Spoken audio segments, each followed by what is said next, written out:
What if I told you that most of the anxiety you carry isn't even real? That the worry gnawing at you about tomorrow, about failure, about not being good enough isn't the truth, but a habit of the mind that has never been shown another way. There's a line in the song Let It Go that says, "It's time to see what I can do, to test the limits and break through. Let it go." While it came from a children's movie, that line carries a surprising Buddhist truth. Letting go is not weakness. It's the beginning of freedom. What if I told you that worry isn't something real, but something we rehearse? That the fear keeping you up at night, the pressure in your chest, the mental spinning about things that haven't even happened, is not a sign of wisdom, but a habit of resistance. There's a quiet truth that Buddhist teachers have repeated for centuries. Worry doesn't prevent tomorrow's pain, it only robs today's peace. And yet we've been taught the opposite. In modern life, worrying is almost worn like a badge of honor. If you're anxious, it means you're responsible. If you're constantly planning, it means you're prepared. But what if that entire belief system is upside down? From the Buddhist view, worry isn't a measure of love or care. It's a subtle form of suffering, a tension we carry not because life demands it, but because the mind is afraid to let go, afraid to trust, afraid to live in the now. We think, if I just think harder, plan better, anticipate every possible outcome, I'll be safe. But instead we exhaust ourselves, spinning stories about futures that don't exist, replaying moments we can't change, and missing the only place life truly happens, this moment. Buddhism doesn't teach us to ignore reality. It teaches us to stop arguing with it, because the more we resist what is, the more we suffer. And worry, at its core, is resistance dressed as preparation. So if you're tired of feeling overwhelmed, if you've ever caught yourself lost in thoughts and wondered, why do I always feel on edge? This video is for you, not because it has the answer to all your problems, but because it gently reminds you, happiness isn't waiting on the other side of control. It's here, when you stop trying to hold everything together. But even after seeing through the illusion of worry, many of us keep feeding it, quietly, unconsciously, not because we want to suffer, but because we've grown used to the fire we keep alive inside. That fire is what we explore next. There's a story from Zen tradition that explains suffering better than 1,000 definitions ever could. A young monk once asked his teacher, "Why do I feel so much pain even when nothing bad is happening?" The master replied, "Because when a small flame lands in your mind, you keep adding wood." That's what worry is, not the flame itself, but the wildfire we feed through imagination. Pain is part of life. It's the loss of someone you love, the news you didn't want to hear, the lonely night that stretches too long. We don't get to skip that part of the human experience. But suffering is something else. Suffering is often the story we tell ourselves after the pain has passed. It's the mental movie we replay again and again, each time giving it a new twist, a new fear, a new meaning. The Buddha never promised a life without discomfort. What he offered was more radical, a way to meet pain without creating more pain on top of it. The first spark is real, the second fire is optional. We don't need to set our minds ablaze with everything that could go wrong, every scenario that might happen, every outcome we cannot control. But most of us do, not out of weakness, but out of habit, because no one ever taught us how to stop. Worry isn't just anxiety. It's resistance dressed as preparation. We worry because we think it will help us avoid pain, but most of the time, it just distances us from peace. It's a tug of war between what is and what we fear might come. And in that struggle, we lose the only thing we truly have, this moment. So how do we stop feeding the fire? We start small. We notice when the mind grabs a spark and starts looking for dry wood. We feel the tension rising, the breath tightening, the thought beginning to spiral. And instead of following it, we pause. We stay. We see. We say, this is a story, not reality. That moment of awareness is where freedom begins, because awareness doesn't fight, it watches. And from that quiet space, something powerful unfolds. We realize that we don't have to believe everything we think, that not every worry deserves our energy, that peace isn't something we earn after fixing everything. It's something we return to when we stop adding fuel to the mind's fire. But even when we learn to let go of control and stop feeding our fears, there's still one place where suffering hides. Quietly, persistently, our own mind. The mind is not your enemy, but it's a storyteller that rarely stops speaking. It spins tales of what might go wrong, what should have been said, what could happen next. It means well, trying to protect you, but in doing so, it often traps you. It confuses the shadows of thought with reality, and you suffer not because of what is, but because of what you believe might be. We live most of our lives inside these imagined scripts, regret over the past, anxiety about the future, and the cruelest part is, we think it's all true. We don't question the voice. We let it decide how we feel, how we react. Buddhism calls this cycle samsara, a loop of suffering born from craving, anger, and ignorance. A mind that grasps too tightly, resists too forcefully, and sees too narrowly. But here's the shift. Freedom doesn't come from silencing the mind. It comes from no longer being enslaved by it. Thoughts will still arise, but you don't have to follow them. You can notice a thought without feeding it, without becoming it. The Buddha didn't teach us to control every thought, but to observe them like passing clouds. In that observing, space is born, and within that space lies choice, the power to pause, to redirect, to respond with clarity instead of habit. Think of the untrained mind like a wild elephant, massive, strong, but dangerous without guidance. It can destroy your peace, run wild with fear, and trample over joy. But once trained, that same elephant becomes a force of compassion, discipline, and purpose. You don't need to fight your mind, you need to understand it. And from that understanding, a gentler path opens, one where even the wildest thoughts can be met with calm. So if worry is not who we are, but only something we experience, then the question becomes, how do we meet it without becoming it? In Buddhist practice, the answer begins not with controlling thoughts, but witnessing them. This is mindfulness, sati, noticing what arises without grasping or pushing away. Worry in this light is not a threat to be feared, but a cloud passing across the mind's sky. You are the sky. Worry is the weather. This shift may seem simple, but it's profound. Most of us live trapped in automatic reactions. A stressful thought appears, and we immediately identify with it. I'm anxious. But Buddhist wisdom invites a different response. Anxiety is here. See the space that opens between those two statements? One traps you, the other frees you. When we meditate, we often notice a stream of thoughts. Some are harmless. Others, especially those shaped by fear or regret, can hijack our mood. The trick is not to fight them, but to name them gently. Thinking, worrying, remembering. Then we return to the breath, not to escape, but to anchor ourselves in something stable. This is how we loosen the grip of worry, not by forcing it away, but by learning not to feed it. Worry feeds on attention. It thrives when we argue with it, believe it, or try to push it down. But like a fire left without fuel, it fades when we stop reacting. Zen teachers often say, thoughts are visitors. Just don't serve them tea. You don't need to banish worry. You simply don't have to entertain it.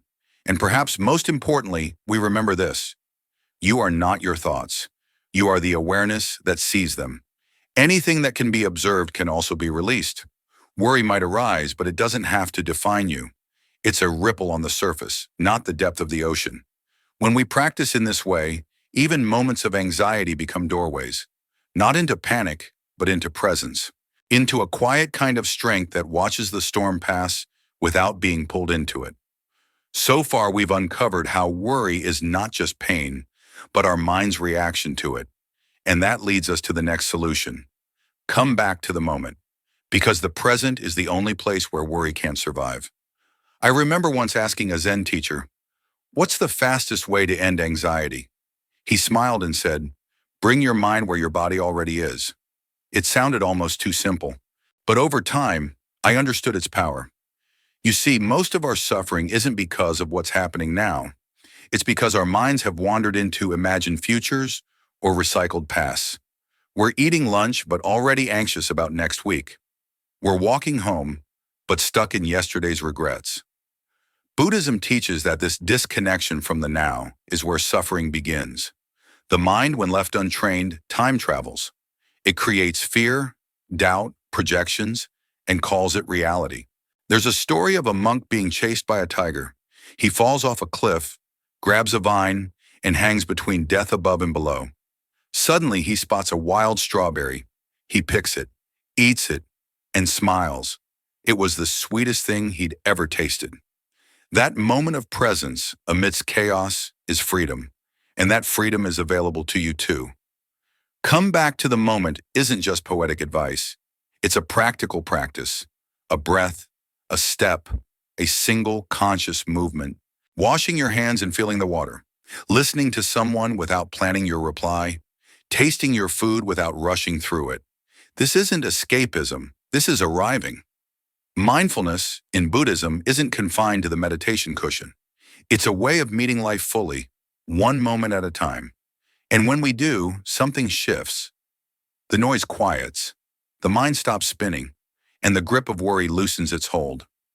Remember this: worry needs time to exist. When you come home to the present, it loses its fuel. So try this with me, right now. Take one deep breath, feel it, say silently, "I am here," and mean it. There's a quiet fear most of us carry. If I stop worrying, everything will fall apart. We treat worry like it's a responsibility, something we must carry to keep life in control. But worry doesn't hold things together. It tears us apart, slowly, silently. That's why the next Buddhist lesson is simple but transformative. Let go, not because you're giving up, but because you're finally free. Buddhism teaches that suffering doesn't come from what happens, but from how we cling to what happens. The tighter we hold, the deeper we hurt. Think of trying to hold water in your palm. The tighter you squeeze, the faster it slips away. That's how control works. What we believe protects us actually drains us. Look at nature. A tree lets its leaves fall in autumn. A river bends without complaint. Clouds never try to hold their shape. Why? Because nature trusts its rhythm. And we are nature too. But we resist, we grip, we fear. We imagine that letting go means losing control, but control was never real in the first place. It was a story the mind told to feel safe. True peace begins when we stop wrestling with what is. Letting go isn't weakness. It's the moment we wake up. It's not about ignoring life or walking away. It's about moving with life, not against it. To let go means to stop grasping, to love without possession, to live without needing every answer. You don't need to fix the future. You just need to meet this moment honestly. Let go, gently, courageously, and watch how life begins to move again the moment you stop holding everything so tightly. After learning that letting go is not a failure but a form of awakening, a deeper question arises. If I stop trying to control, what do I lean on? That's where the real shift begins, not from holding on tighter, but from learning how to trust life again. A monk once pointed to a river and said, "See how it flows without needing permission?" We spend our lives trying to dam the river of life, planning, worrying, tightening our grip on every possible outcome. But the more we try to manage the future, the less we experience the present. At some point, you stop wrestling the current. You learn to float, not out of helplessness, but because you've finally discovered that trust is the true power. Some of the most beautiful moments in life happen when we don't know what's coming, but we choose to meet it with calm. Real peace doesn't come from having all the answers. It comes from changing how we relate to the unknown. The modern mind tells us that worry shows care, that control equals strength. But Buddhist wisdom invites us to look deeper. To worry is to live in constant resistance. To control is to fear change. But life is change. In Buddhist thought, this is anicca, impermanence. Everything shifts, flows, transforms. To fight that is to fight life itself. The antidote isn't force, it's harmony. When you begin to flow with life instead of against it, you discover a new kind of strength, one rooted not in fear, but in awareness. Surrender in this context is not weakness, it's wisdom. It's stepping beyond the ego that wants to grasp and possess into the still space where trust lives. Peace is not found in certainty, it's found in presence. in letting each moment be enough. The moment you stop gripping the river and start floating with it, you realize life was never something to control. It was always something to join. If learning to trust, rather than worry, has softened your grip on life, then perhaps you're ready for what comes next. A place where the mind no longer binds you, but quietly sets you free. What if the mind that keeps trying to fix everything is also the one quietly creating the suffering? We often see the mind as a tool for solving problems, but Buddhist wisdom reveals something deeper. The mind is both the source of suffering and the path to liberation. It generates worry not because life is broken, but because we resist how life unfolds. Every time we replay the past or anticipate the future, we feed the illusion that thinking more will save us. But thoughts are not facts. The mind can lie. It can echo fears that aren't real, summon regrets that have already passed, and invent outcomes that may never come. And yet we believe it, as if every word it whispers is truth. Freedom doesn't come from silencing the mind. It comes from sitting beside it with quiet awareness and letting its noise pass like a river in flow.